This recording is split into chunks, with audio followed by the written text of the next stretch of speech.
Shelter Insurance has covered a lot of miles and a lot of cars and drivers since 1946. We like knowing we have you covered, so you can just sit back and enjoy the ride. Shelter Insurance. We're your shield. We're your shelter. Ask Shelter Agent Mark Manning about Shelter's competitive insurance rates. When it comes to quality equipment that will last the test of time, Bush Hog stands out. Their full line of products include rotary cutters, landscaping and tillage equipment, hay tools, boom mowers, construction equipment, zero-turn and finishing mowers. So if you're looking for an investment and not an expense, Bush Hog will deliver dependability and value. Bush Hog has been serving American farmers and ranchers since 1951.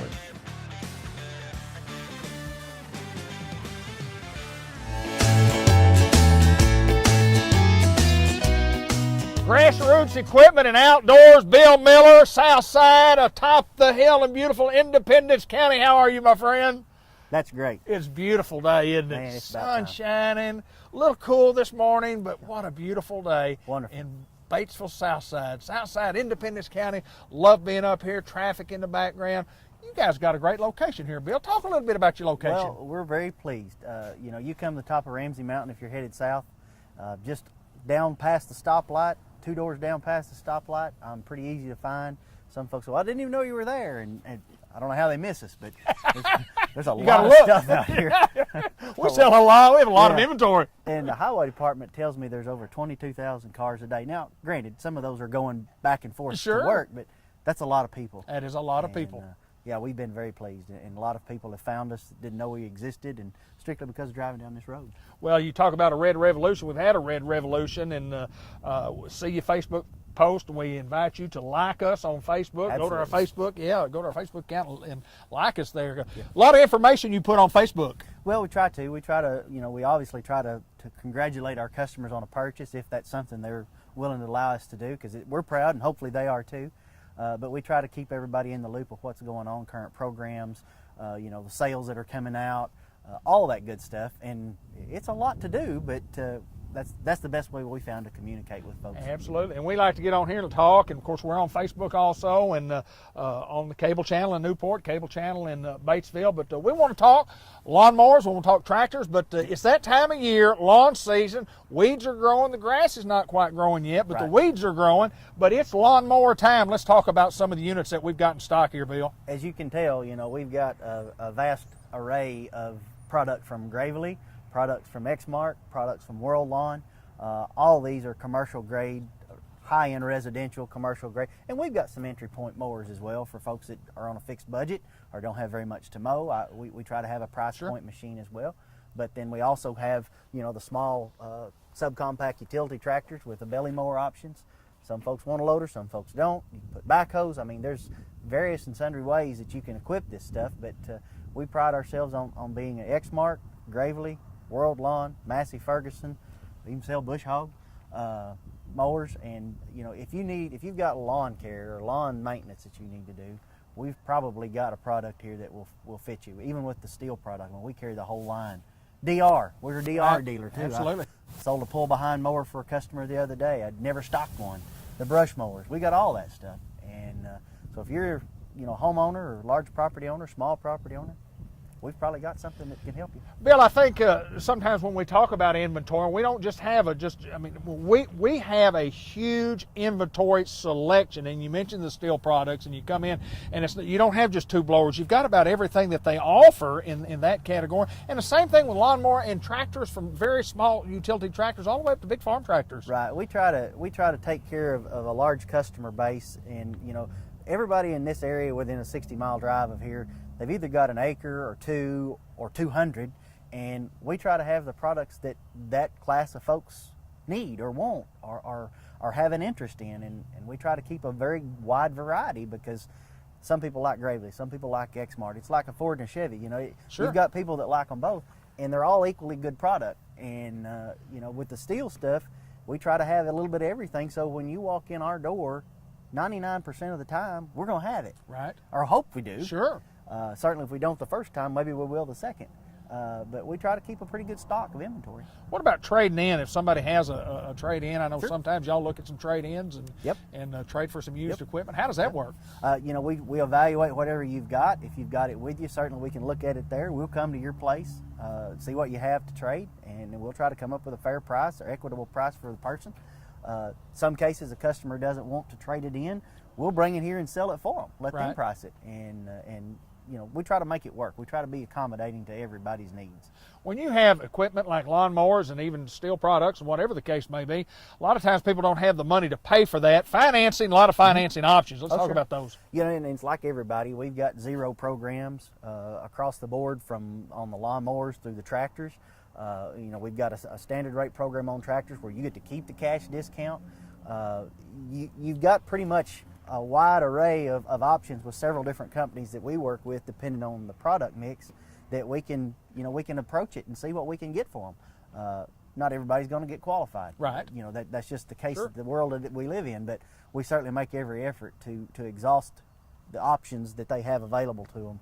Try to get them in something that fits their budget, fits their price point.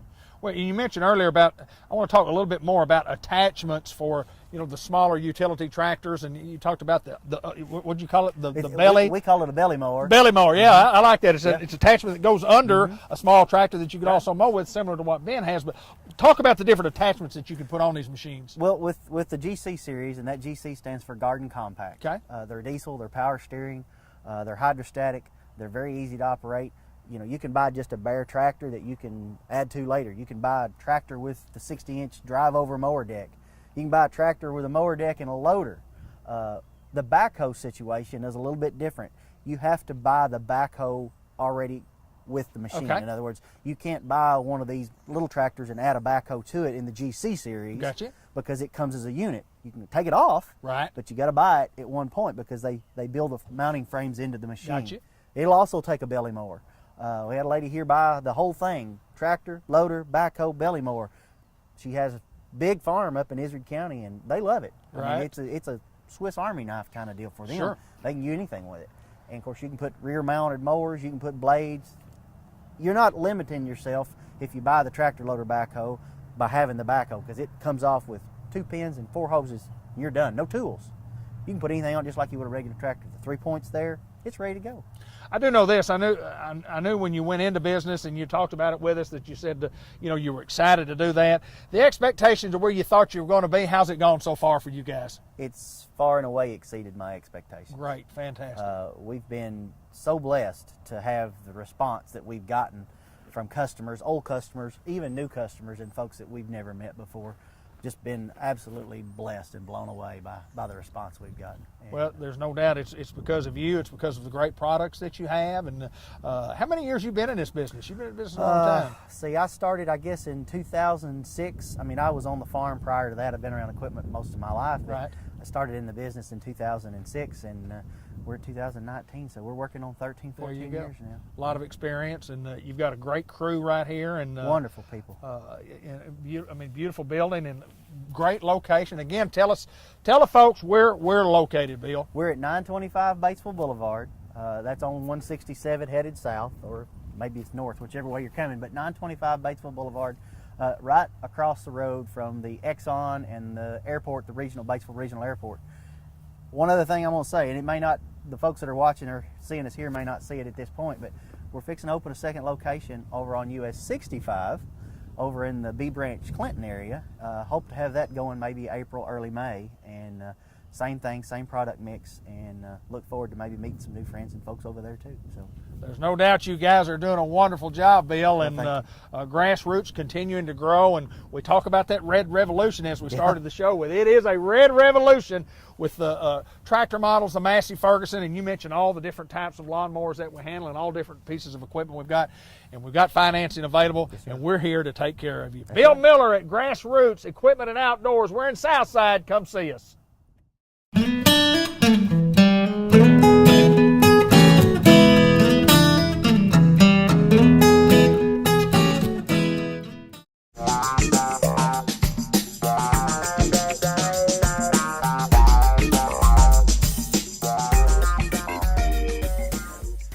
Merchants and Planners Bank, downtown Newport, and we get to visit with Taylor Henderson. How are you doing? Wonderful. How are you? We are just absolutely wonderful. First of all, we got to find out a little bit about Taylor Henderson before we start talking about some of the duties that you have here at the bank. But most people that come into Merchants and Planners Bank have seen your pretty face and they know who you are because of what you do. But tell us a little bit about you. Tell us where you're from and your family, so on and so forth. Okay. Well, I could really go on for a while I with bet you that could. topic. I'm from Batesville, Arkansas.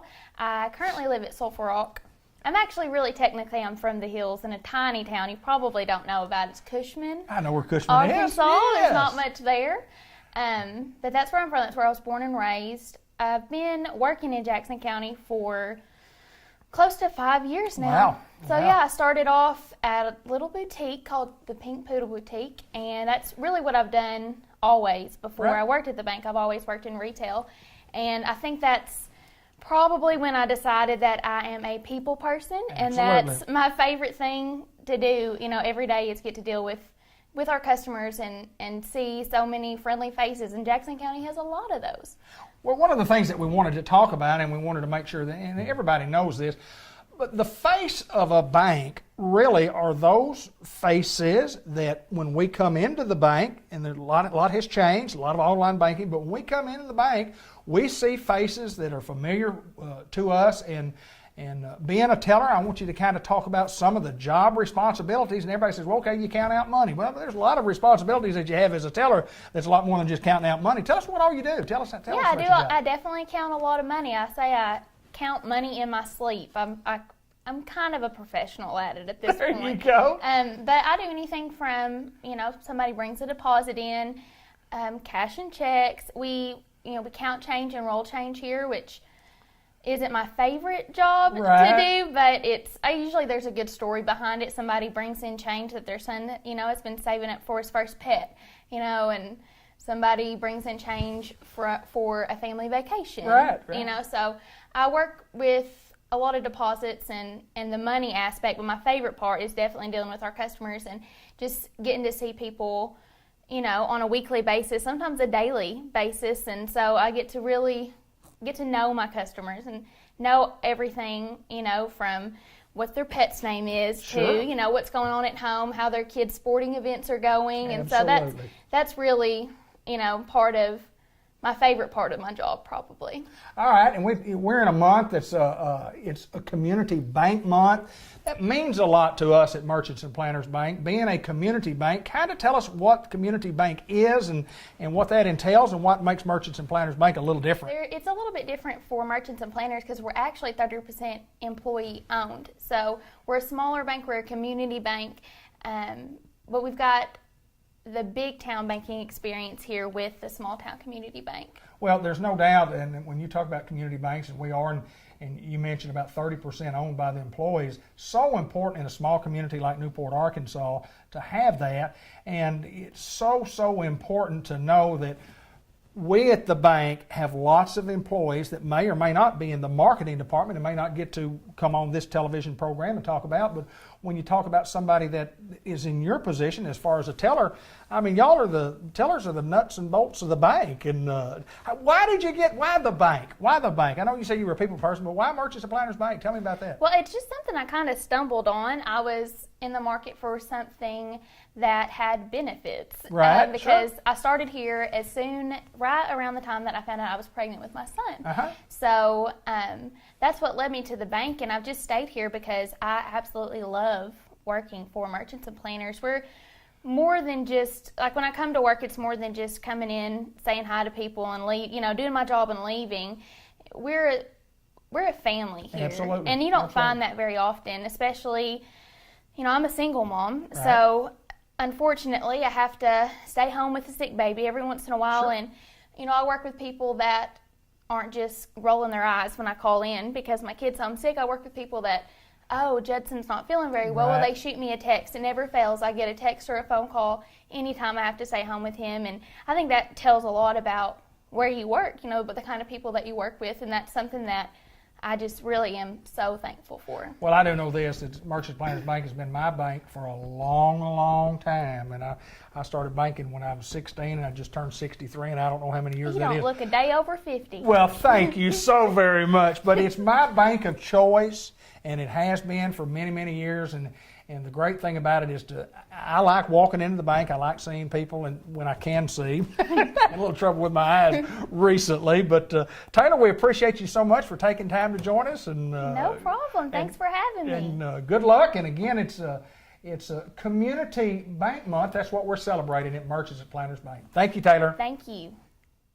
Hey guys, Ben Black here with Ben Black's Custom Lawn Care and Irrigation. Springtime's right around the corner.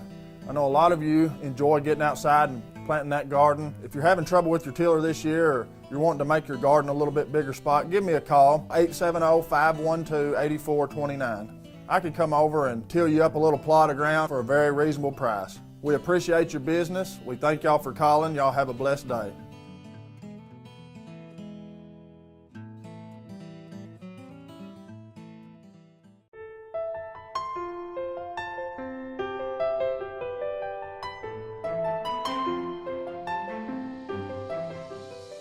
At the Jackson's Funeral Home in Newport, and we meet somebody that never been on television with us before, but Arizona Sharp. Welcome to the program, my friend. Thank you so much. First of all, before we find out a lot about Arizona, we've got to ask him on air.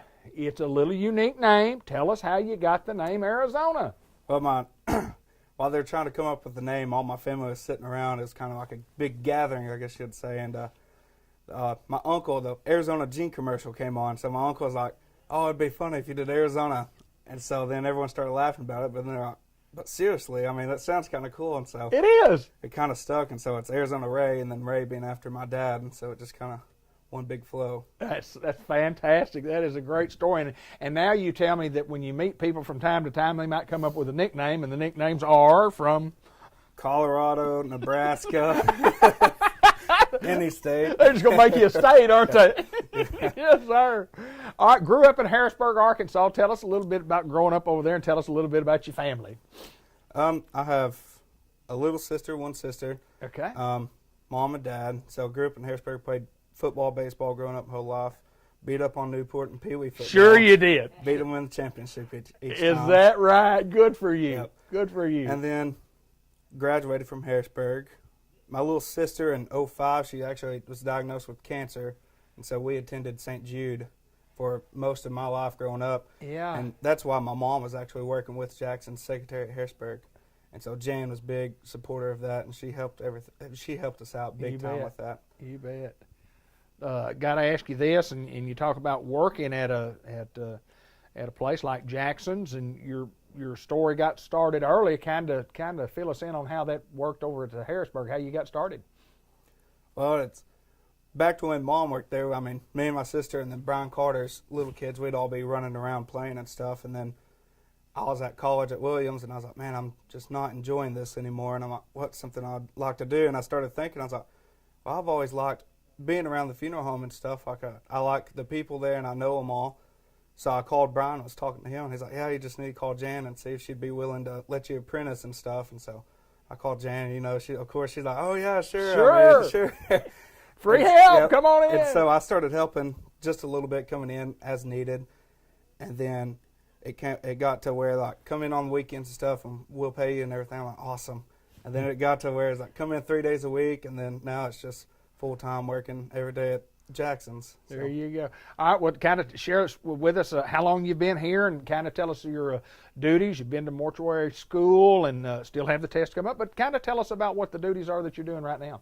I'm just trying to take a big load off of Chris. I mean, he covers a lot, and so I'm a licensed director now, and so I'm trying to slowly working into making arrangements with people, just helping Chris get people ready, music and everything set up, helping run the service, going to all of our other locations, and just helping services everywhere else. Fantastic. Now, we've got to talk a little baseball now.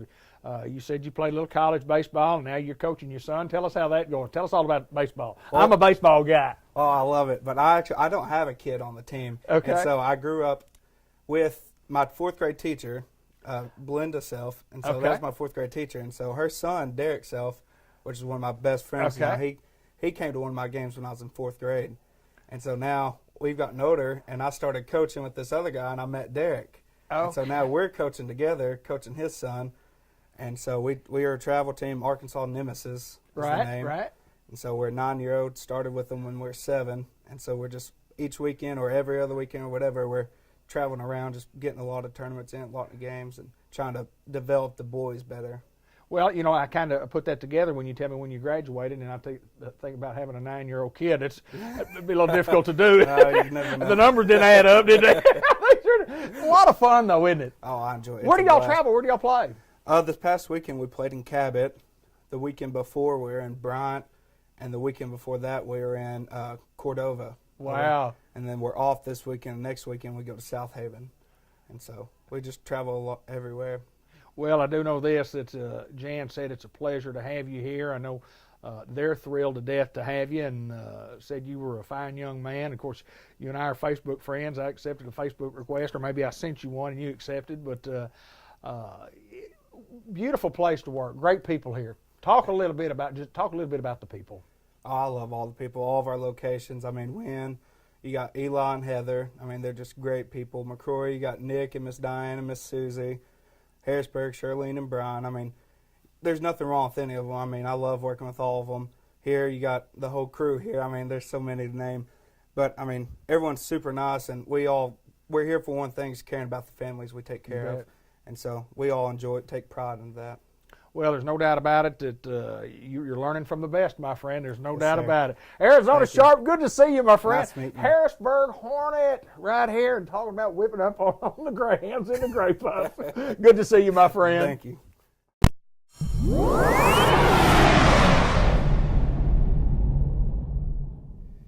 Amy Finster at WRMC Medical Complex in Newport, part of the White River Health System, joins us, and we're going to talk some nutrition, and we're going to talk some diabetes. We're going to talk a lot of things. Welcome to the show. Well, thank you for having me. We've got to find out a little bit about you. I know a little bit about you, but kind of tell us about where you grew up and tell us about your education and where you schooled and where you got your training. All right. Well, I'm from Cave City High School. I graduated from there in 2005. I am a registered dietitian and have been for the last 6 years. Okay. And originally, I started at White River Health System as a clinical dietitian, where I would see people that were sick and in the hospital. And after the first of the year, I transitioned into the community engagement coordinator role, where now I'm responsible for doing more wellness and preventative health. And so we're out in the community, getting the community more active and doing more wellness education. So. Exactly what does that entail, and how do you do that? You talk about getting out in the community, and talk a little bit about where all you have to go, because you cover a wide range of area, and you're on the move a lot. Yes. Talk a little bit about that. So our White River Health System covers over 8 counties, and we're just responsible for getting out in those counties and motivating people to eat healthier and become more active. So one of the things that we're doing is every year we do a 5K, so I help with that, and we're actually planning an event in Mountain View where we're going to be doing a duathlon. So just to kind of motivate the community to get active. And then once a month at White River Health System, I'm doing nutrition talks so people can come and learn different things about, nutrition is such a broad topic that there's not only just diabetes involved, but this month, in honor of colorectal cancer awareness, we're doing a talk on nutrition and cancer prevention. So I think a lot of us, you know, we hear the term you got to eat well a lot, and then I think most of us don't know how to do that. So that's kind of like what you share and what you do, and you educate us on what to do that. Right, and I myself have gone through a health journey of my own. I used to be 250 pounds, and by following a healthy diet, I was able to drop 90 pounds, and I can use my hardships to help people in the community learn how they can become healthy. So, what does it take when people try to lose weight all the time? Mm-hmm. What does it take mentally? Is there a lot of mental aspect of that? I would think so. Mentally, it is very hard because you have to have the determination and the want to. And it's not a quick fix. And I think that's what a lot of the problem is when people yo-yo diet, is that they're looking for a quick fix when really just some hard work and with diet and exercise and determination will help get you to your goals. So following the diabetic diet is similar to kind of how I lost my weight. It's not really just for people who have diabetes to follow, but it's really a way that we should all eat. And it's mainly portion control. Absolutely. That's a big part of it. Well, no, you hear eat less, exercise more, and I think the biggest thing from a motivation standpoint is you've got to have a plan. Yes. You've got to have a personal plan, and that's where you help. Yes, so I help not only with the diet part of it, but the exercise part too. You have to have a starting point, so I can kind of share how I started. Started out walking and then just cutting out junk food. If you can eliminate your potato chips, then that will help a lot. Just right there, potato chips and sodas. And soda pop. Are a good starting Absolutely. point. Yeah, absolutely. Tell us about how your week might go, because you're here, you know, you talk about White River Health Systems. You cover a large area and you have to go, you know, on a weekly schedule. You're at different places. How does that work out? How do you work your schedule? Well, a lot of people contact me wanting health and wellness things. So, for example, this Friday at the Batesville school district, we're doing a nutrition Olympics for 3rd and 4th graders to come and learn about nutrition. So I'll be involved in that. And then we did a health fair here nearby at the Energy Safety Fair. So it's a little bit of everything everywhere. It just depends on where the health fairs are and what the need is. So groups of people, a certain group can call and say, look, we need you to come help us and talk to us as a group, and you do that? Definitely. That's one thing that we're really trying to do is get out more in the community and help everyone become well and active. We want to be more reactive than proactive in our health. We want to be here for you not only when you're sick, but when you're well. So people can call me at my extension, which is 262-1000. Okay. So it's pretty easy to remember. So you can just get a hold of me if there's any event going on that you want us to be at, and we can help out. So I've got to ask you this, and you mentioned losing all that weight. Was your interest going in to nutrition prior to, I mean, obviously, when did you think nutrition was what you wanted to do? Well, to be honest, I was in college and it became the time that I needed to pick a major, and I just randomly chose nutrition, and then it ended up actually being a really good passion of mine. And during school, freshman 15, and then you have your junior 30, and weight gets put on during school. So it was after I was a dietitian for a while and almost getting kicked off of a roller coaster that kind of motivated me to lose weight. So that's how I kind of decided I needed to start practicing what I preach. You mentioned marathons, running. Do you run? I do run. I started out not being able to walk a mile, and now I can do 25 Ks, which are about 15 to 17 miles. So, wow. Yes. Yeah. A lot of fun, though. I mean, it is a lot of fun. It gets you out in nature, and you meet a lot of awesome people who have similar interests, and you can just help motivate each other and stay active and help each other train, so it's a good community to be a part of. Well, no doubt the struggle is real. I mean, it's real for all of us, weight gain and trying to control the weight. And you mentioned diet, exercise is, you know, that's the end thing to do. But if you don't have the plan to do that, you're going to fail. You need some help, and that's where you come in. Mm-hmm. I think it's wonderful what you do, and again, give us the number to get in touch with you if we need your services. 870-262-1000. 262-1000. Amy, thanks so much. Interesting stuff when you talk about losing weight, keeping weight off, and it's not just a diet, it's a way of life. Yes, it is a way of life. It is a way of life, and it can help prevent diseases or help with the ones that you have. So, for instance, people with diabetes, they can help control their blood sugars by watching their portion control and being able to control their blood sugars, which will help prevent them from developing heart disease as well. So it's kind of all plays in a factor together. So it does that. Well, congratulations, and I know that White River Health Systems is they're excited to have you doing what you're doing, and all the communities that are involved are certainly glad that y'all provide the services that you do. Thanks so much, Amy. Yeah, thank you. We're at WRMC Medical Complex in Newport, part of the White River Health Systems.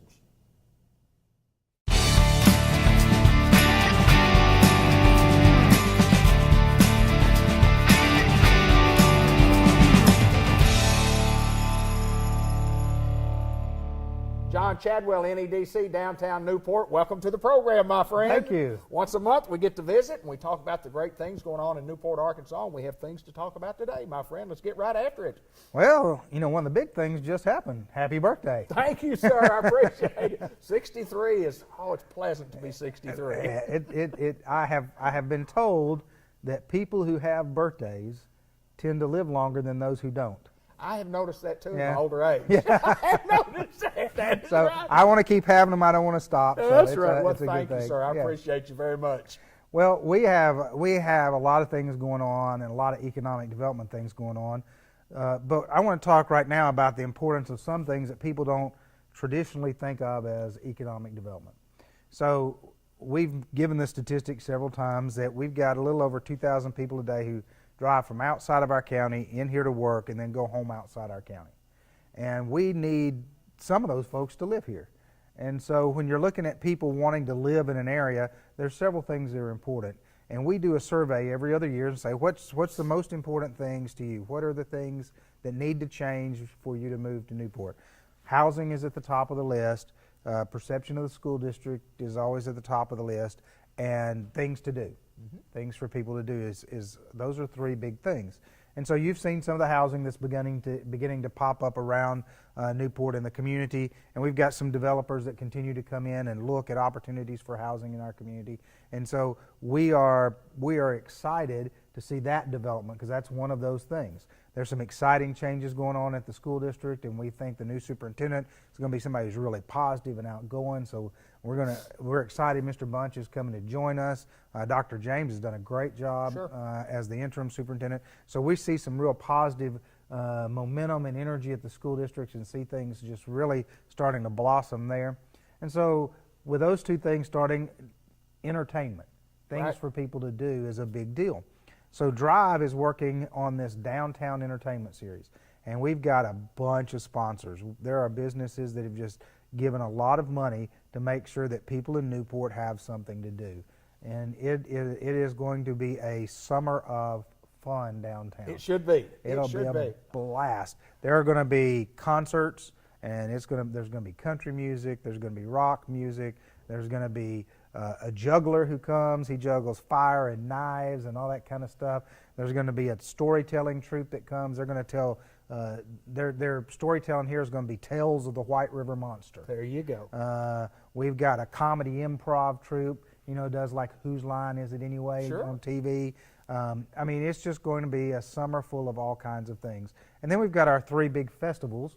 We're going to start with a new festival. It's called Monster Kids Fest. Going to be fun. And it's going to be fun. Everything's for kids, and we're going to have a 2-block laser tag area set up. Wow. We're going to have a petting zoo. We're going to have a Campbell, a kangaroo, pony rides, bouncy houses, a 25-foot rock wall that people can climb up. Then there's going to be canines in flight from homeless to airborne, I think, or something like that. But he is this guy who takes the rescue dogs and then he teaches them to do somersaults and catch frisbees and do all that. They'll be putting on 3 performances during the day. We got a magician, Randall Eller, who's coming. He's going to do magic tricks on the stage. And then Sweeney's Martial Arts is going to do a martial arts display. And then in the evening, headlined is Trout Fishing in America, which is a 4-time Grammy-nominated kids music band. They do great songs like My Hair Had a Party Last Night and things like that. So and they're a lot of fun. They've been to Newport before and almost packed out the auditorium out at ASU Newport, so we'll have them downtown on the outdoor stage. So that's May 4th. May 4th kicks off with Kids Fest. So if you know anybody with kids, grandkids, anything, they need to come down, because it's all going to be free. Everything's going to be free, so they can come. There's going to be a semi-trailer with video games in it where 16 kids can go in and play at once. Wow, really? I mean, there's bungee jumping. There's just we got a BB rifle range. You can come and shoot BB. I mean, it's going to be a fun time. It'll kick off at noon, go to about 6:30, 7 o'clock, maybe 7:30, and it's just going to be a whole packed time for kids, and it's going to be family fun downtown. We've looked for that. We've looked for that. Of course, we had a series last year that was attended. We need folks to take advantage of what we're offering, because, like you say, the businesses, the factories, the industries, the local folks in Newport, Arkansas, have given of their money to allow us to have days and weekends like this, and it's an exciting time. And all the things that you're talking about, John, fit right into the economic development stage of what we're trying to do at NEDC. Sure, it'll bring some tourism in, because some people will come in from outside, but primarily what it'll do is it'll make our community a place that's more fun to live. We'll have the art show in June. It's packed. Henry's just finished the Depot Days lineup. Julie's worked on this Kids Fest really, really hard and has just this amazing lineup. Volunteers on all of them are just plugging away. And just about in May, June, August, September, and October, those 5 months, there's going to be something almost every Tuesday and almost every Saturday for people to do in Newport. We've got a Facebook page, so we need you to go like it. It's Monster Nights, Newport's Downtown Entertainment Series. Monster Nights, Newport's Downtown Entertainment Series. It's on Facebook, and there's a list of events on there. You can see everything that's happening. You can even set a reminder so it'll ding on your phone and remind you it's coming up. But why did we call it Monster Nights? Yeah, That's a good question. Well, we started brainstorming, what does Newport have that nobody else has?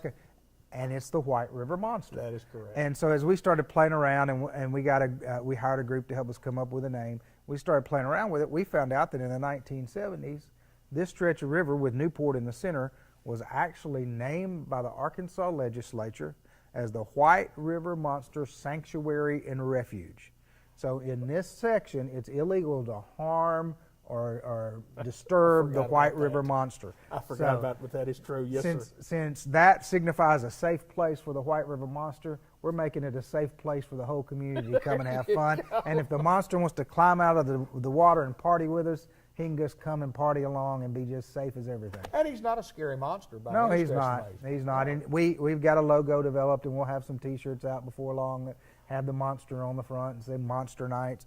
The Kids Monster Fest is going to have a T-shirt of their own. It'll be awesome. So it's going to be the whole series is going to be a lot of fun. And I promise you, if you go in there, you'll see one or two things you think, I don't want to go to that. Right. But you're going to see about 10. You're thinking, no, I might want to go to that. We've got a lady from San Francisco, Eliza's son. She's doing a national tour, a national music tour, and we just happened to get her when she was coming through Arkansas. It's just It takes a little work, doesn't it? It takes a little work. It takes a work, but we've got a lot of people working on it. We've got 7 businesses who have pledged $10,000 for the year. Wow. And given us $10,000 for the year. And we've got a lot of businesses who've given us $5,000 or $2,500 and $1,000. So they have been very, very generous, and it's going to be a lot of fun. There'll be a big sign up in the park. We had one last year. We'll put one up against this year that has all of the names of the sponsors on it, and so you'll be able to go and see who's sponsored. And 2 things you can do that'll make a difference. One is come. Right. We had 8,500 people come through at least one thing last year. We'd like to see that double this year. Okay. And then 2, look on there and see some of those sponsors you know personally and go tell them thank you. Absolutely. A thank you goes a long way. If you just go say thank you for sponsoring that. Absolutely. I went to that concert and had a blast. Farmers Electric is going to sponsor this children's theater. So right here in our building, this traveling children's theater group comes in and they're going to put on performances. The first one is like the Velveteen Rabbit. But after 2 of them, after the first one and after the third one, the performance is about 45 minutes, and then they're going to do a 45-minute acting class with the kids Really? to teach them how to act and do stuff. So, Awesome. I mean, there is just all kinds of stuff going on. The library is helping us, and in this building is going to be a huge traveling planetarium. So it's this inflatable dome, and you go inside, and they show you the constellations up on the top of the dome and teach you how to see which one's which and all that kind of stuff. So there is just going to be so much stuff and all of it is kid-friendly, family-friendly, and every single bit of it is free. Free to the public. So you can come. You can come by the end of the series with Depot Days and the Art Show and Kids Fest and all the other concerts. If you come to every one of them, you'll probably hear about 30 musical groups that come through Newport. You'll see over 250 artists and authors. You will have, you'll see the dogs, the jugglers. I mean, it's just, you're going to see everything. And I would challenge anybody to say, where else is this going on? All of this. It's not happening in any other town the way it is in Newport, Arkansas. We are excited, and we think we are kind of cutting edge. You can see, Port Fest was great, and a lot of people are sad that Port Fest is gone. We're all kind of sad that Port Fest is gone. But you can even look at Riverfest. Riverfest had to shut down. That's correct. That big one-weekend festival model is not sustaining itself. And so we think we're kind of on the cutting edge of transitioning into a whole summer-long event and where people can come to a lot of different things. And other communities are looking at what we're doing, and they're like, hey, we might want to try that. So we're John excited. Chadwell, as always, my friend, I appreciate all the information and great things happening right here in our little old town. And again, I challenge you to go anywhere in the world and find a better place to be than right here in Newport, Arkansas. Thanks, John. Thank you.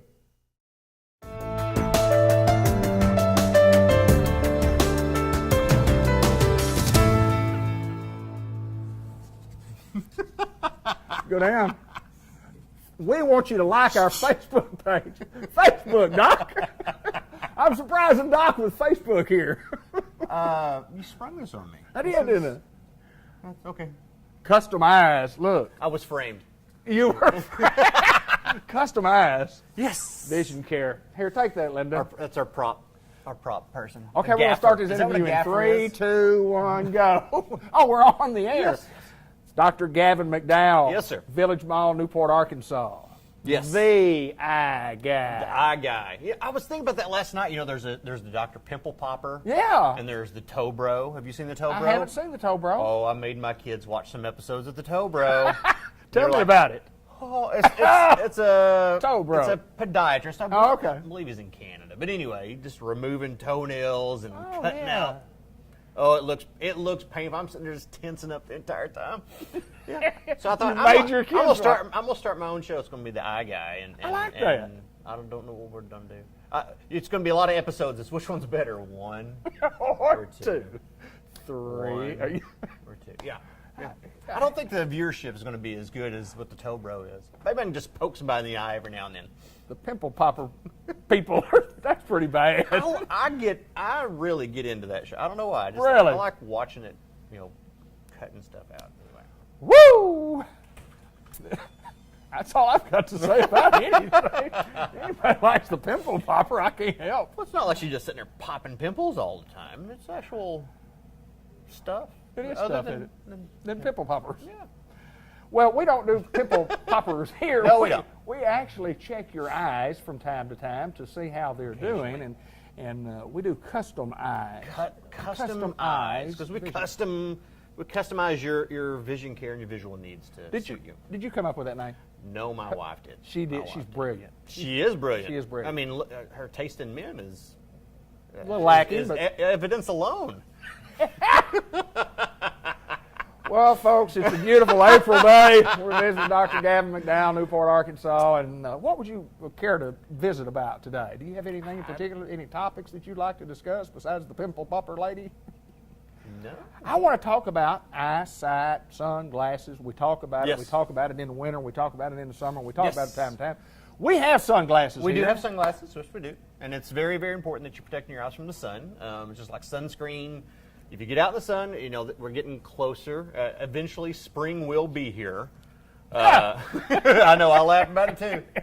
But spring will come, and people are going to want to go to the lake and go to the river and be out fishing and just all kinds of things, outdoor activities. And realistically, if you think to yourself, I need to put sunscreen on, 5 times more over, you should be thinking, I need to put sunglasses on. You put some sunscreen on your eyes, but Yeah. don't rub Well, it not in. sunscreen. Just kinda- No, you don't this is a misspeak that. sunscreen. No This is the sunscreen on your sunscreen eyes, with your yeah. glasses. Yeah, it's a screen. Yeah, you Yeah. need sunscreen. So yeah, but it's all about protection because there's a lot of things that can happen with just UV exposure. Sunlight exposure. You're talking cataracts. You're talking early macular degeneration if possible. I mean, there's quite a long list of things that can come about from Sure. just sun exposure. Now, some of those are going to be natural. It's going to be age-related stuff as well. But as much protection as you can get, you need to take the. What's the saying? An ounce of prevention is worth 2 pounds of cure. 1 pound of cure. Similar to Well, that. what's the conversion rate? And Yeah, who in matters? Doesn't Canadian matter. money. But anyway. It is good that we do. We want people to know that we handle sunglasses here. We handle several different selections, stylish sunglasses. Yeah. If you want something that's going to make you look a little better than what you really think you look, and we know you think you look good, but make you think you look a little better. And we'll help out everybody else in the world, cover up some of you that The deficiencies.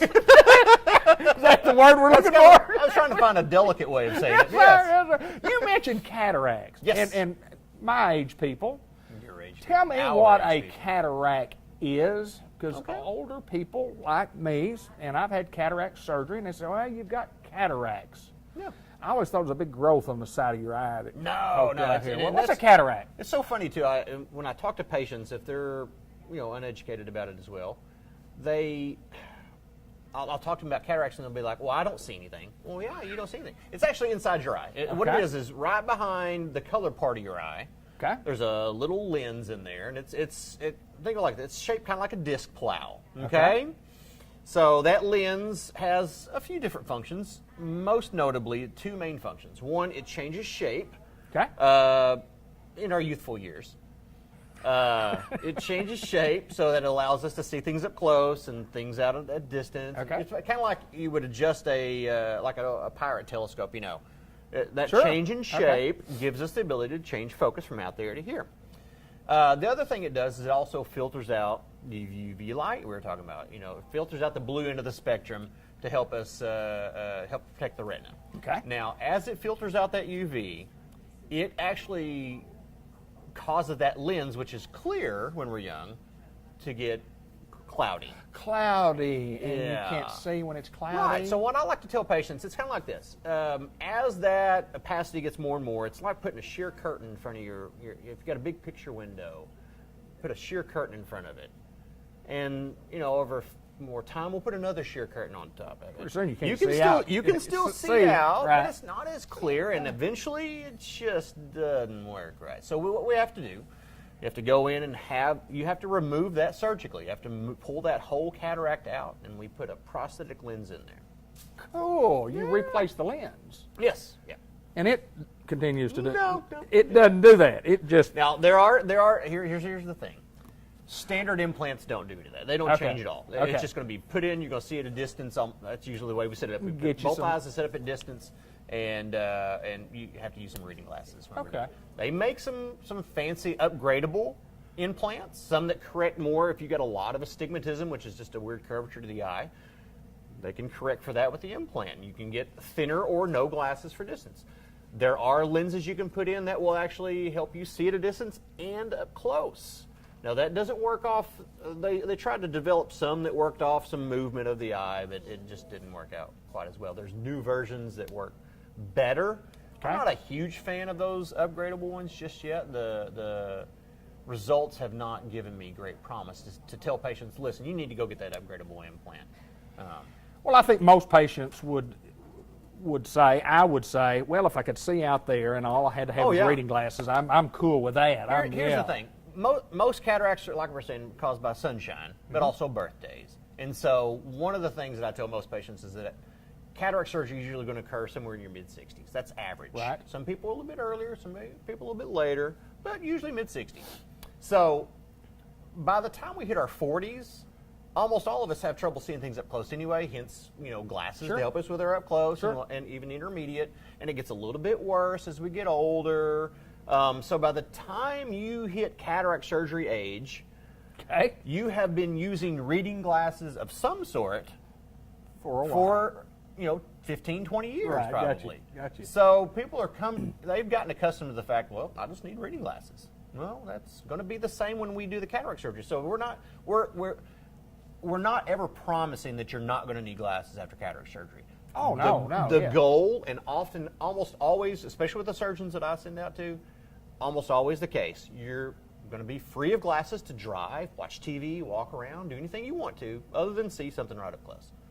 The thing about wearing glasses from a long time ago, when I originally got glasses and I was in my early 20s, I guess, once you get the glasses, unless you had to buy the sunglasses at the time, and I don't even know that many years ago if they even offered that, to tell you the truth. But I missed wearing the sunglasses. I missed wearing the sunglasses. I had to wear glasses all the time. And then when contacts came along, and I don't know when they came along, but I remember that, I thought, man, that's pretty cool to get contacts where I can wear my sunglasses. And y'all do contacts too, don't you? We do contacts. Yeah. What you're talking about, we were kind of touching on sun protection and all that. They make contacts that actually turn dark in the sun now. Cool. We can make glasses that change when you get out in the sunshine. Right. It's called transitions. They make glasses that you can clip on either with a clip or magnet to put on your glasses to block the sun. So, or you can get prescription sunglasses. There's correct. so many different avenues to protect your eyes from the sun these days that if you're not, you just are willingly not doing it. Right, absolutely, absolutely. Well, that was kind of the gist of the program today, to protect your eyes, and then you wouldn't end up like I know my we had a point to the program today. I like you just picked a topic. my Let's just roll with that one. Well, I like a little Facebook introduction. Like us on Facebook. Please, Yeah, why not? do that. Why not? Click, like us. We're on InstaChat and Snapgram and you know all those young Social media. all those social media sites. We're on all of them. I think I still got a MySpace account if you go look for That it. was early. That was early on, wasn't Yeah. it? Whatever happened to that? I still got mine. MySpace, Me is and it? Tom, we're tight. Both? This is Dr. Gavin McDowell with Customized Vision Care in the Village Mall in Newport. And if you need an optometrist who is a professional, comedic, just a real good doctor, I mean, this is a guy. He's been taking care of my eyes for years, and I appreciate you, my friend. Thank you. Dr. Gavin McDowell, Newport, Arkansas. Come see us.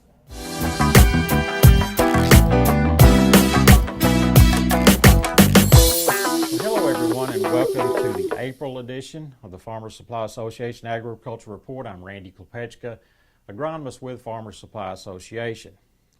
Well, planting season is finally here. You know, I've had programs seem like the last 6 months or so. It's been kind of a broken record. All I've talked about is, you know, the delayed harvest, the wet fields, you know, the rutted up fields, the delayed, you know, the weather being cold and wet and just hard to get anything done in the field. Finally, in late March, things started picking up a little bit. Still haven't been perfect by any stretch, but, you know, farmers have been able to get in the field, get a lot of field work done. Planting, the first rice that I was aware of being planted was on March the 22nd. That was the only one person I knew planted that early, but there was some planted that date, a little bit the next week. And then on April 1st, things picked up quite a bit more. That was a Monday, and things were starting to dry out. Farmers had some, you know, ground ready to go. So planting picked up on the 1st of April, and some people went full bore between the 1st and 3rd before we had rain on the 4th. And some people waited. You know, some people still got fields that need to be worked up and prepared for planting. The soil temperature was still cool, still cooler than what we wanted on April 1st and 2nd in that period. So some people just waited, concentrated on working ground. So it's kind of a mixed bag. Some guys have planted full bore. You know, I've heard 600-700 acres from some people, maybe more for some that have been planted, and some people have not started yet. So, you know, hopefully we'll get some weather to pick things up again here before long. By the way, we're taping on April the 5th, so as a reference point for what I'm talking about today. Also, some corn planting has gone on as well. You know, a lot of people plant corn first, but it's kind of been some of both going on at the same time, corn being planted and rice being planted as well. For those guys that got some rice planted, hopefully they got a pre-emergent herbicide out. You know, and with those pre's, we're talking about either command or a command facet combination, you know, or premix, such as Obey or something like that. So hopefully they got that done, because we got a great activating rainfall on the 4th of April that took people out of the field. But for those guys that had you know, rice planted and had that pre-emergence herbicide out there, it was outstanding to get it activated. Anywhere from about 3/4 inch in the north part of our area, and then if you get further south, some places got too much. You know, I heard some, you know, 3-4 inch amount totals as you get further south. But right here in the northern part of our area, certainly some excellent 3/4 inch activating rainfalls. You know, last month our topic was overlapping residuals, so hopefully those guys that got that command or command facet out there are going to be looking for that opportunity to get that overlap out there. Ideally, you want to get, you know, the first herbicide activated, and then before it runs out and in front of another rain, then you want to get another residual herbicide out there and keep that residual going, you know, on through flood. A lot of options out there. Bolero Prowl is a real good mix there. Also something like a Facet Prowl, a Facet Bolero, more Command, or something like a Rice 1, which is a premix of Command and Prowl. would be an excellent choice for these situations. So you got a lot of choices there. The bottom line, just get something out there before another rainfall. As we've said many times, you want to keep stuff from coming up, so keep that residual active all the way through flooding. What I want to talk about today, probably more than anything, is recording your rice emergence dates and getting your fields enrolled in the DD50. And before you turn off, the tape or anything, I know a lot of you out there probably saying, well, I don't use DD50 anymore, it's kind of outdated or something like that. I don't believe so, and I still think there's some good uses for that, especially one date on there. This isn't my old standard DD50 PR or promotion that I used to do when I was a county extension agent. We were trying to, obviously when you're working for somebody, you want to get all the acres you can in a program, especially, if you're an extension agent or something like that. So I always did, standard promotional programs about the DD50 program, but this really isn't it. I know the DD50 program isn't as popular as it used to be. Things have changed. But there's one date on that printout that I think is very, very important. I think it's very critical that you have. So, for that reason, for just that one date, if nothing else, I really think you need to run a DD50, or at least be set up to run a DD50 if you need to later, a little later in the season. That date on there that I was talking about that I think you really need to have is the one that says final recommended time to apply pre-flood nitrogen. You got an optimum window there, and then after that optimum window, you have the final recommended time to apply pre-flood nitrogen. And I think you really need to have that date. I think if it's one of those years when it stays wet, it's rainy, and you can't get dry ground to put that pre-flood nitrogen on, you really need to know this date. There's a couple of things that back during the fall and winter that that I saw that really kind of made me realize we need to be pushing this more than we have in the past. I mean, I've known it all along. This date was real important, but I saw a couple of things back during the fall and winter that really verified that it is important and that people need to know what that date is. Number one, I was called to look at a field in our area, in our customer area, and they were cutting a field of 153, and the yields were really down in that field, much lower than you would expect. I mean, we'd been seeing some sporadic yields, especially with our varieties back in the fall, but this field was really, really quite a bit lower than the rest of them. So, they wanted me to come out there, and some other people were also looking at it as well, trying to figure out what was going on. I thought maybe there's a disease out there or something like that. We saw the Cercospora leaf blight back in the fall, and thought maybe it might be that. And we saw a little bit of that out there, and thought it could be some other things, maybe some herbicide drift or something like that. But when I got out there and looked at it, the one thing I did see was that the panicles were very short in this field, and I told them, well, it's not a disease or anything that's happened late in the season. Something happened early in the season for these panicles to be this short, and for us to be cutting these kind of yields. So we kind of put our heads together and really thought that was probably it, that pre-flood nitrogen was applied and activated too late, and that really hampered the yield on that. So we're not sure of that, but we felt like that was probably the best explanation for that.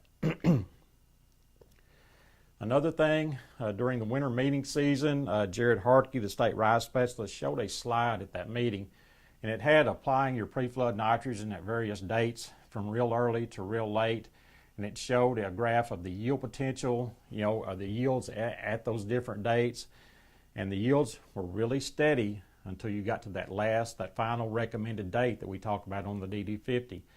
After the applications were past that date, those yields started dropping significantly, and I mean they started right at that date, right at that timing that's on the DD50. So, that made me realize that we've got something here. We need to be emphasizing this a lot more than we have, that it really can be hurting rice yields significantly if you're not paying attention to this. It is more pronounced with varieties like 151 and 153, and I think it's probably more pronounced because those varieties get to that final date quicker than some of the other varieties and hybrids do. So it's probably more pronounced at those. You've got to get that fertilizer out quicker on those two clearfield varieties because there's that quick, during that vegetative stage, and you need that nitrogen out early. Diamond and the medium grains, also kind of drop off pretty quickly, but they have a longer window. You don't get to that final date with the medium grains and diamond until a little bit later, past the Clearfield 151 and 153. So you can have a steep drop off with those varieties, but it's not going to happen as quickly. So they're a little more forgiving as well because of that. The hybrids don't drop off quite as much. I mean, they have a drop off after that final date, but it's not as significant, not as steep as over those varieties. So that just shows you probably 151 and 153 are most critical with this. Then your other conventional, your other varieties such as diamond and the medium grains like Titan and Jupiter. And then we go on to the hybrids being a little more forgiving and a little less critical on that final date. So, the bottom line, I think you need to know when that your emergence date is, and when that final recommended time to apply your nitrogen is. And Jared made a really good point at our winter meetings this year. It's not only when that fertilizer application needs to be made, it's when it's activated. So if you've got a field that takes a long time to flood up, you really need to be pushing that nitrogen application earlier if you possibly can. So, if we get into those situations where it is wet and you're seeing that final date there, you got to do something. I know we'd rather wait till it's dry, but if you wait way past that final recommended date, you're losing a lot of yield. So, as I always tell people, sometimes you just got to make the best choice out of the bad choices, and that's maybe up your pre-flood nitrogen rate and go ahead and get some out there and then get flood across it, or some people go to the spoon feeding route as well. But get some nitrogen out there, preferably the big shot before that last date, and get it activated before that last date if you possibly can. So, record the emergence dates as they come up. You may not need to do one of these for every field. Like one guy I talked to earlier this week said, I planted 620 acres in 3 days. Well, if that's all the same variety, all that rice is going to come up at the same time, so you don't have to necessarily do a printout for every field if you don't want to. Some people like to have a notebook of every single field and records of it, including the DD50, but you don't have to. But just make sure that you've got an idea of when rice, if it comes up on a certain window there, that when that last date's going to be. So, run you a DD50, or at least have that emergence date if you want to run one later, just be able to do it.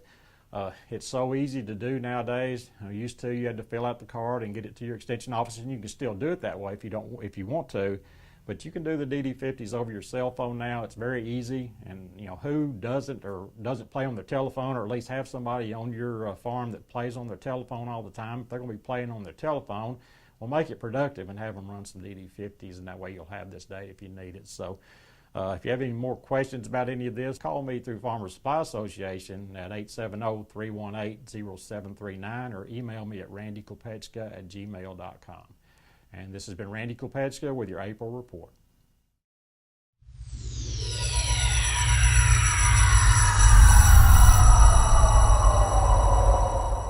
Unity Health Harris Medical Center, Hannah Hare White joins us, and we have visited with Hannah before, but welcome back to the program. Thank you. Good to see Glad you to again. be here. Tell us a little bit briefly about you. Local girl, came home, doing quite well here in what you're doing here. So I was born and raised here in Newport, grew up just south of town in Auburn. Farmer's daughter, grew up in a family full of farmers, and now I'm a nurse practitioner here at the OBGYN clinic here in town, and I work with Dr. Jackson, Dr. Jones, and Dr. Aziz, and I love my job, I love my patients, and I love the staff that works here. Everything's great. And, adding a couple of services for the patients here now, and I'm really excited about it and ready to get it going. And well, we want to talk about that. We want to talk about the new additions, and we'll talk about what you've been doing and the additions that you've added here. And when you talk about cosmetics, and if you haven't seen Hannah's video that she did a Facebook Live video. It's on her Facebook page. It's on the Unity Health Medical Center Facebook page. It's all over Facebook, but it was a 25-minute presentation. We're going to shorten and talk about some of the things, but cosmetic surgery, cosmetic injections, I guess we would call it. Yes. Talk a little bit about that. Talk a little bit about you getting into it and what services that you provide. So I offer Botox, Dysport, and Juvederm dermal fillers. And Botox and Dysport are considered neuromodulators, and they are injected into the muscle, and that it works to cause temporary paralysis of the muscle. Okay. So if the muscle doesn't move, the skin on top of it essentially doesn't wrinkle. and it gives you a youthful appearance and gives you this, you know, you feel better about yourself, and it's mainly injected in the forehead, eyebrows, and crow's feet. Okay. And then the dermal fillers we inject, it is used for volume and smoothing of the skin. And we inject that in the lips and around the mouth and the nasolabial folds. So, tell me a little bit about some training. I know that you had mentioned that you had some extensive training Yes. to learn Yes. how to do this, and it was exciting. You enjoyed what you tell us about that. So I went to Dallas last summer, and through the National Laser Institute learned how to do these injections. And what I said in the video, what's great about the Laser Institute is we did injections on several different people throughout the day. Okay. So 10 to 15 people in a day, and you're injecting these people all day long, and you get different facial muscle structure and anatomy instead of one working on one person throughout the day. And so that's what I really liked about that place in Dallas, and it was really great. All right, well, you have to have we don't want to get into deep depth about pricing, but running a special in the month of April right now. Let's talk about our special. For Botox, for the month of April, I'm running a special at $7 a unit. Wow. And when it's regular price is $10 a unit. So I'm really excited about that. Kind of get a startup special going for that. There you go. Yeah. If you want to get a consultation with you, what do we have to do? Right, so you can just message me through Facebook or call the office here at 523-3289. And you can get a free consult. We talk about the areas you want to be treated. We talk about your budget and how we can fit the price into your budget. And that's free to talk about anything you want to talk about. And so, yeah. Technology has kind of changed in the injection business, but I mean, people want to look better. They want to. Right. You feel better if better. you look better, Right. and if you get rid of some look wrinkles. good, you feel good. Absolutely, no doubt about it. And kind of changing courses again. And somebody told me one time when they talked about the baby business, and they said, "Well, you don't talk so much about the baby business as much as you do about the mama business," and that's kind of what you do on the other end of the spectrum with the other doctors that you mentioned. Right. So I still, I'm still in obstetrics and gynecology, still seeing those patients all the time. And I've also added some other procedures in that department. I do colposcopy procedures for abnormal pap smears. And there's not a lot of nurse practitioners around that do that procedure, but there's more physicians that do that procedure. But it's mainly for abnormal pap smears. But what's great about, me working here and being with my physicians is I always have a physician in the office. If something was to happen that I feel like, this isn't right, something's wrong, they're right down the hallway. Not only with that procedure itself, but with anything too. So I think that's what it's great about. I'm so blessed to be here for. So Pretty excited about your job, aren't you? Yeah, I love it. I really do. Anytime hometown people come back, Right, and and I want feel to be a like part of it. giving back to my town. Giving back to I get to take care of my people. You do that, don't you? Yeah. All right, well, tell us about the special once again on the Botox injections for the month of April. Right, for the month of April, $7 a unit compared to $10 a unit, usual price. So.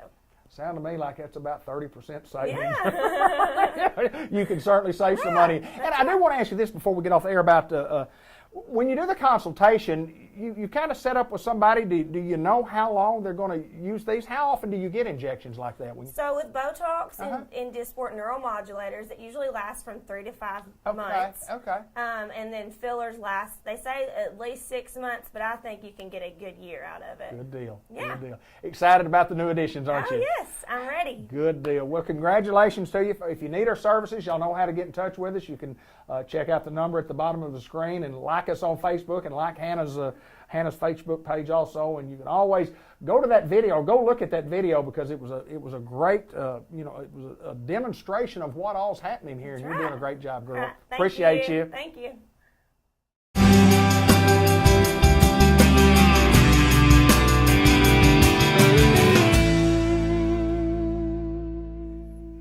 Gerald Carlisle, of course, and we want to introduce Olivia Gooden, who is a speech therapist at St. Michael's Place, and welcome you two to the program. Thank you. All right, we talked speech therapy, Gerald. You have some experience there that you can share with us and also probably share with Olivia. My mother was a speech therapist for about 30 years at the schools here, and it's been around me all the time. Absolutely, absolutely. And Olivia, we got to find out a little bit about you. Tell us a little bit about where you're from, where you grew up, where you graduated from, and how you got to Newport, Arkansas. All right. Well, I'm originally from Pine Bluff, Arkansas, down in the south, and I went to Watson Chapel. And I did all of my schooling in Jonesboro. So once I graduated, moved to Jonesboro, did undergraduate school there. Loved the program there. It was wonderful. The professors were great. I ended up graduating with a degree in speech language pathology, for short, speech therapist. I met a man, got married, and moved to Newport. So that's how I ended up here. And he works with the school system. He is. He's the counselor at Newport High School. All right. Why speech therapy when you were younger? I mean, did you just kind of all of a sudden decide that's what I want to do, or did it come late? How did that come about? Well, I always knew that I wanted to work with people. I knew that I wanted to make people happy. I knew that I wanted to bring them joy and to help them. And I actually started my career in school as a theater major because I thought, well, this would be the best way to make people happy. Theater. Loved it so much. But then I realized that I could probably make a bigger impact in the therapy world. And I had known some speech therapists growing up, and I just kind of talked to them and figured out, about the field and how they liked it and what they thought about it. So I ended up changing my major from theater to speech therapy, and it stuck. And I loved it. I realized real quick that I could make a huge impact on people's lives by helping them, bringing them joy by helping them and helping them to speak. And it was really fun. That's pretty cool, pretty cool. Well, and here at St. Michael's Place, we have outpatient therapy, and that's what we're kind of have the gist of the program here, Gerald. And we have openings. We have openings to talk a little bit about that. We do outpatient and inpatient. As a matter of fact, we do all the therapies: occupational, physical, and speech. And you can come and talk with our admissions person, Jay. He can do outpatient or, like I said, inpatient. We accept most all insurances. Good. Good. And just come see us. Tell me a little bit, Olivia, about about what you do, and you do more than just speech therapy as such. Talk a little bit about what all you do here. Yes. Well, if you bring in the full name of what we are, a speech language pathologist, the first two things I feel like are what people are most familiar with: speech and language. So speech is how you say your words, the way you pronounce your words, which is what most people equate with working with children. So yes, we do that. We do that a lot with children. We can also do that with the older population. We do language, which is word finding, using words appropriately to get your meaning across. It is also being appropriate in different situations, just being able to communicate wants and needs, your medical needs, and those kinds of things. So that's speech and language, what most people are familiar with.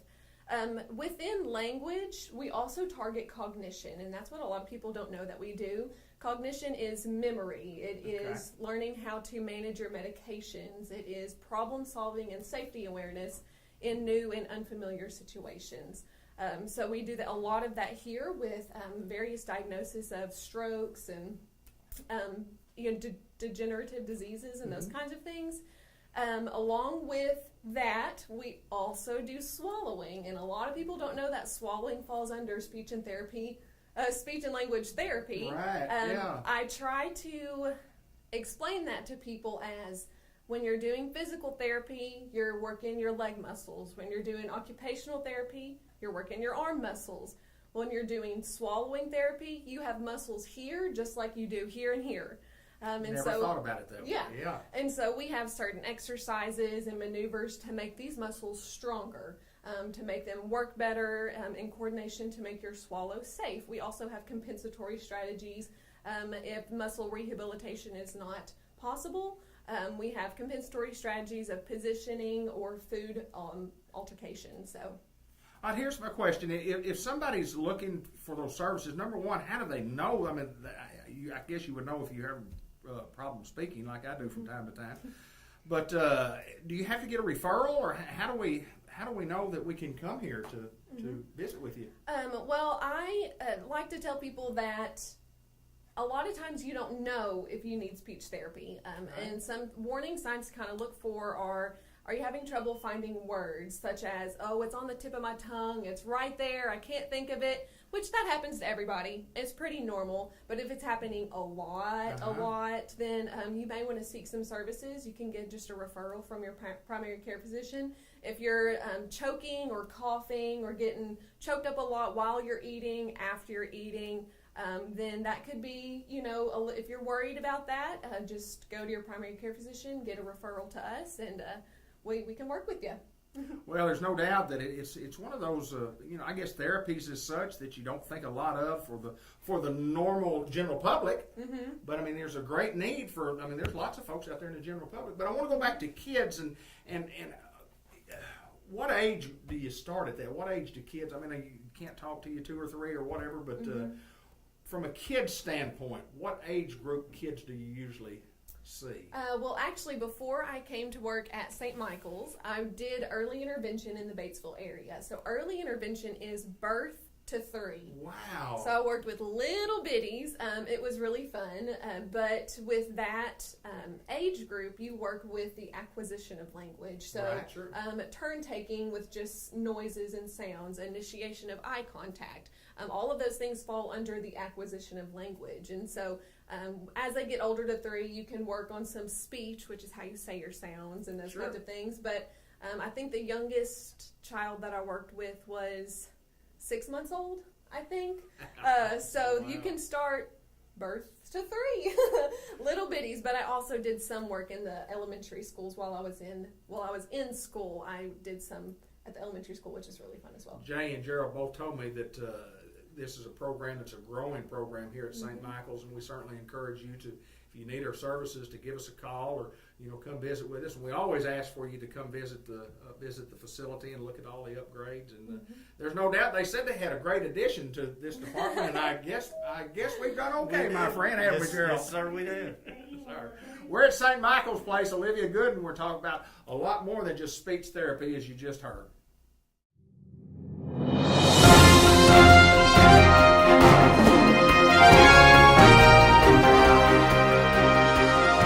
This is Mr. Ted Hall. He's from White River Area Agency on Aging. He's located in Batesville and Newport and lots of other counties throughout the community. Absolutely. But your main office in Batesville, and welcome back to the program. I'm right here. Hey, it's good to be here. How's Mr. Ted Hall? Well, I'm good. Been busy as this time of year, and we're in Little Rock a lot as we have the legislature meets, and they are doing the work for the state of Arkansas. They pass laws, and those of us that are involved in senior care, then certainly we have an interest in really what is going on with senior care and how are the laws that are being passed affect us. And so there's one particular law, David, that we want to talk about this morning, and it's called House Bill 1821.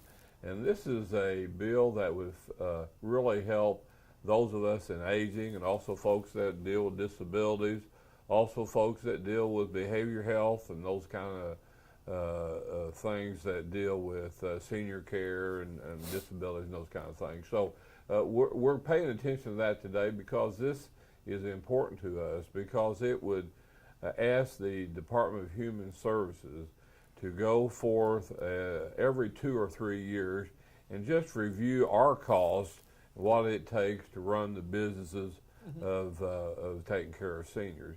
And David, we have lots of rules and regulations that Sure. that we must follow, and we continue to have rules and regulations that require more of us, which in turn we have to pass those costs on. But with the problem that we have, David, is we can't pass those costs along because we have a set rate. Right. And so we just want the Department of Human Services and the governor and the folks just to review House Bill 1821 and see if we could get a law in place that would require Department of Human Services to give us a look every 2 or 3 years in our cost analysis, and that way we're not down there bugging them about rate increases, and this is a fair way to do this. So for people that work again with people that are in senior care and disability and behavior health, this will give us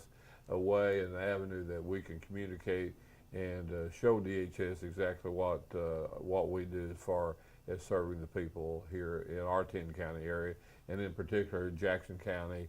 And so anyway, it's important that we're able to operate and that we can provide the services, but it does cost money to do that. Well, not only does it cost money, but also you have to have some checks and balances along the way to make sure that's exactly what we're talking about here. We have no problem with that. Absolutely. And so it's that's what we're talking about. So yeah, we just want to make sure that we're able to continue to serve our clients, but at the same time, you know, it does cost money to do that. So I guess that's on my bandwagon today, David. But we do want people to know if they need senior care and if they have questions, and we get this every day, David. That's a really neat thing, is that we can help you, and it may not be services that affect us. We may recommend that the person needs to go on to the nursing home, and they don't necessarily know how to do that. Sure. So we can actually connect folks within the nursing home. We can help people if they need to go in rehab and they need to go to the nursing home and then go back home, and then we can provide services. We can provide services for folks that are coming out of the hospital that need some care for a short period of time, and those kind of things. So there's lots of ways that we can help seniors. So if they have questions, give us that call here at our main office, 870-612-3000, and you know, we'll help them. And we've been in business, David, for over 40 years. Long time. And a long time before I got here. Yes, but sir. We just want to make sure that we're maintaining good quality care for our seniors, and they deserve that. As they get older, and you know, David, I kind of feel that some days when I wake up.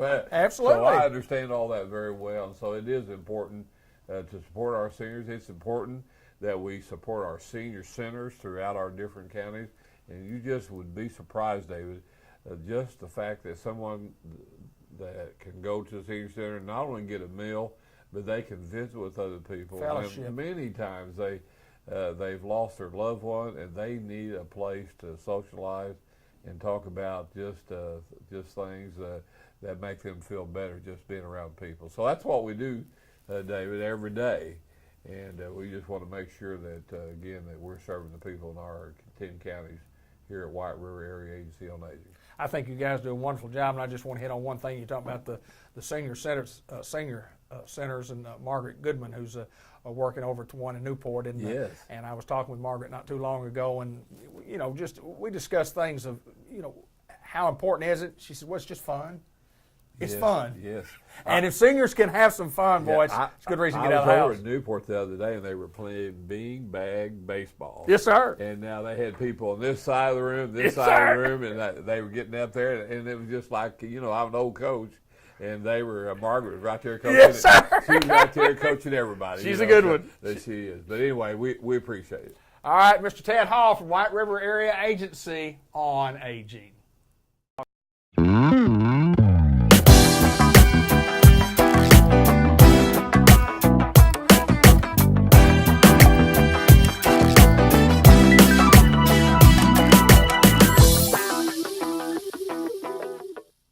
Hello again, everybody. I'm David Black for Bud Black and Let's Talk Sports, and the program is brought to you by the Bank of England Mortgage Company, member FDIC, and an equal housing lender, Kenny Thaxton and Sally Long, and at the Newport Village Mall. If you're in the market for a home loan, you need some help, some direction, you don't know exactly what to do, talk to Kenny and Sally and let them set you up a plan on how to borrow money on a home, because let me tell you what, they are the professionals. They're the ultimate professionals in the business.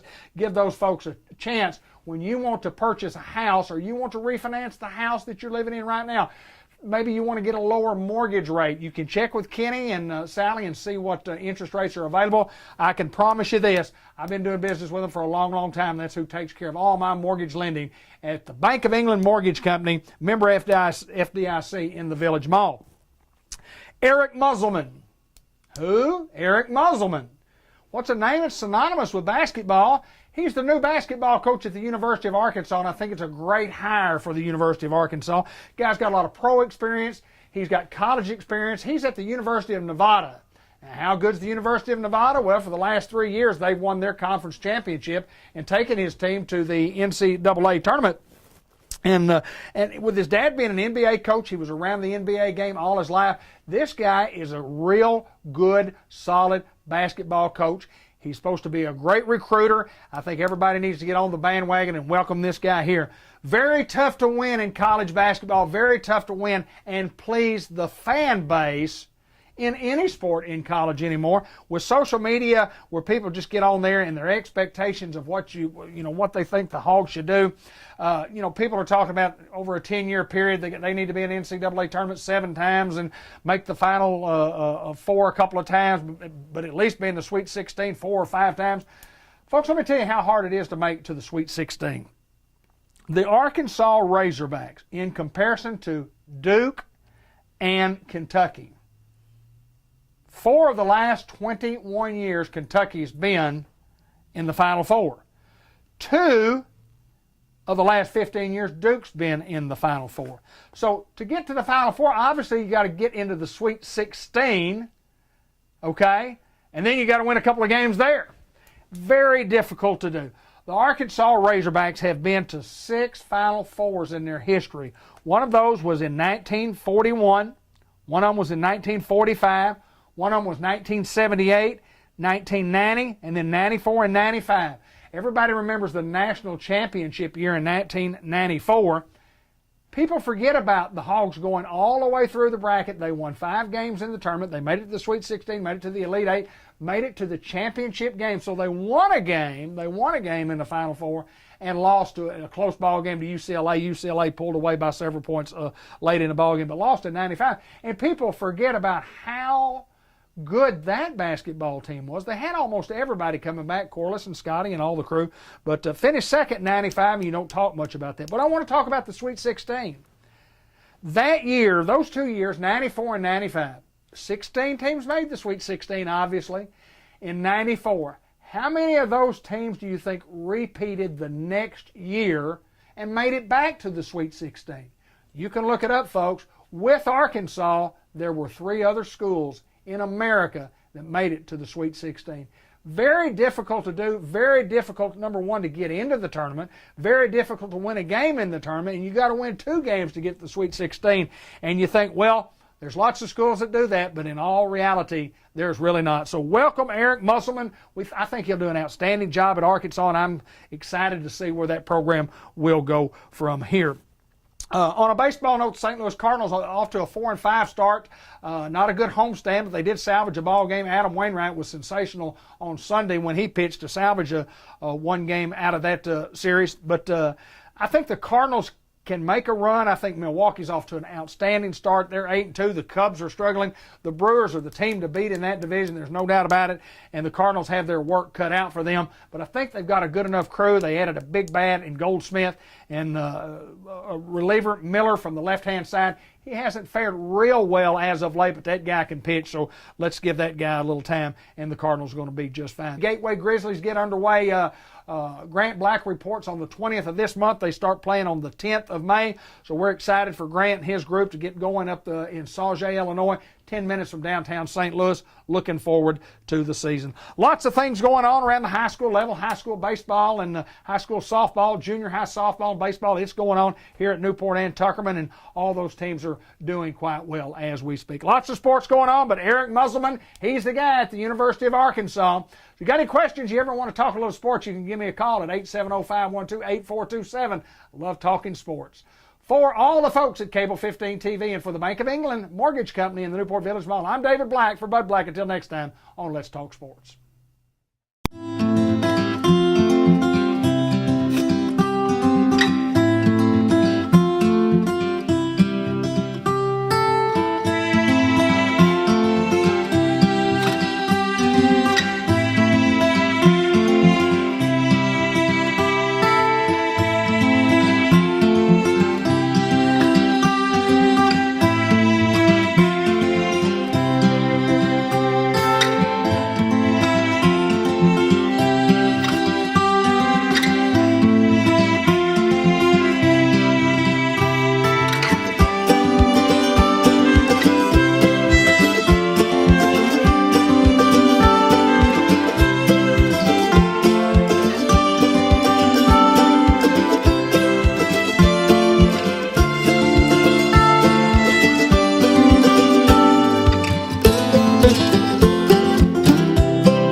what a great pleasure it is to get to visit with Mr. Scott Lancaster, who is the legal counsel of Bad Boy Mowers up in Batesville. And welcome, my friend, to the show. Well, welcome to Bad Boy. I tell you what, it's an impressive place when you pull up to Bad Boy and you look at what I remember is just a couple of little small buildings, and we've done a lot of growth, and we'll talk a little bit about that. But first of all, remind the folks a little bit about Scott Lancaster and your raising and where are you from, and talk a little bit about your family. You bet. Well, as you know, grew up over in Newport. Yes, sir. and lived all of my childhood over there, and left in 1985 after I graduated from Arkansas State to go to Little Rock and go to law school. Graduated from law school.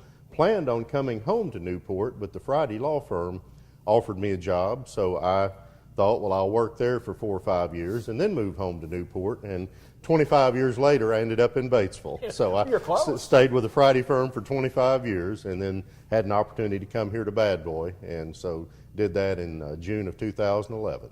Well, and you had done a little work for Bad Boy prior to coming on full time. And then when you got here, I mean, it's been a tremendous experience for you. Kind of talk about the experience for working for a company like Bad Boy. Well, it's absolutely wonderful. Yeah, I had represented Bad Boy since their early years and had watched them grow from a very small company to a very successful, continually growing company. So when they gave me the opportunity to come here, I was really excited about doing that, because as successful as they had been, I thought they had still just scratched the tip of the iceberg. And that's turned out to be the case. That's correct. It's just continued as a phenomenal growth. It's a great Arkansas entrepreneurial success story. Talk a little bit about the early history, kind of how the place got started, and how the development has, we have gone from just originally building and trying to build a mower. Right. To building, how many did we see on the wall just as we... Well, we're up to 27,300 as of today. For the year. You know, the neat historical perspective is you look at Bad Boy opening in 2002 here in 20,000 square feet, of which they only used about 10,000 square feet. Right. Wondered what they'd ever do with the second half of that building, and we've got 1.4 million square feet. Wow. Now, they started with 9 employees. We've got, we'll bump 800 here in the next few weeks as we continue to create jobs. The first year Bad Boy was in business, they built, I think it was 273 mowers the entire year. We'll build about 500 today. We're building 500 a day right now.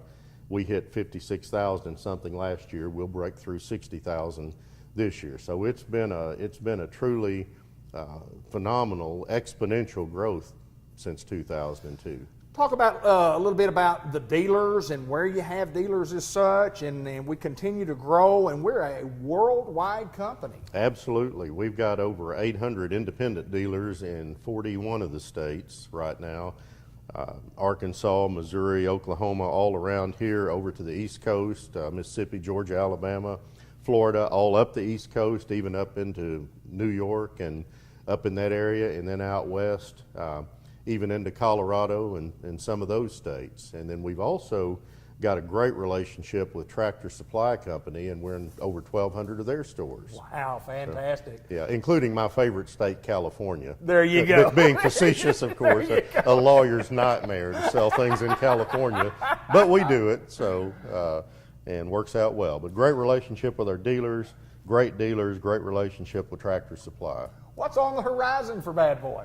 Where do you go from here? Well, we're just going to keep doing what we're doing as much as we can for as long as we can. We'll continue to look at export opportunities. We are worldwide. We're in Australia. We've done some things in Europe, and we're looking at revisiting the European market with the expectation that we'll do some exporting over there, New Zealand, some other places. So there's tremendous growth opportunities outside the U.S., and we continue to see tremendous growth opportunities within the U.S. as we expand into the remaining states and as we continue to take over market share from our competitors, which we're doing regularly. Yeah, before we get off here, I want to mention a little bit about employees that you have here, and we employ a lot of folks, a lot of men and women that are local.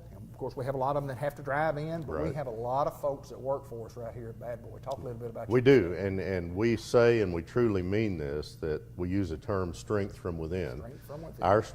Our strength is from within. It's from those people that show up every day and build these high quality products. You know, we talk about the importance of this company is not what happens outside the fence. It's not what they decide in Little Rock or somewhere else. It's what happens inside this fence when we come to work every morning. And those 800 people saddle up and they're excited about being here, and they know they're part of a family that's growing and successful. They've got a great job here. We pay those employees well, but they earn every penny of it because they perform for us. And they drive in from Newport, Swifton, Melbourne, Cave City, all kinds of places. And they are the secret, not a secret, they are the key to our success. They are our strength. Well, there's no doubt it's a great story. I mean, it's right here in Batesville, Arkansas, and you go from the old saying, from a garage to a worldwide company, and it's just taken a lot of hard work, and like you say, when that strength from within, and it's exactly right. We're mowing with an attitude. There's no doubt about it. We are. We're doing everything with an attitude, and proud to be doing it. Scott Lancaster, my friend, good to see you, sir. We appreciate you coming and joining us and talking a little bit about this company as we continue to grow in Batesville, Arkansas. Always a pleasure, my friend. Thank you.